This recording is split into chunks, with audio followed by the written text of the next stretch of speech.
Bakit? Ala, hindi kakain ng puno yan? Chicken, no, makain na siya. Yes. Hindi ko makain ng puno. Yan, okay na to. Salamat. Mga ano yung one for Holly,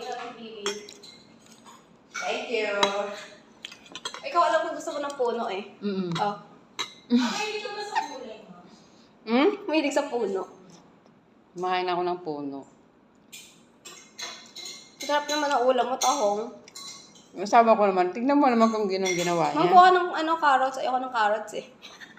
Hindi naman lang tinanggal yung ano naman. Yung wire? O yung shell? Yung shell. Yung pabigat yan eh. Kaya nga. Thank you.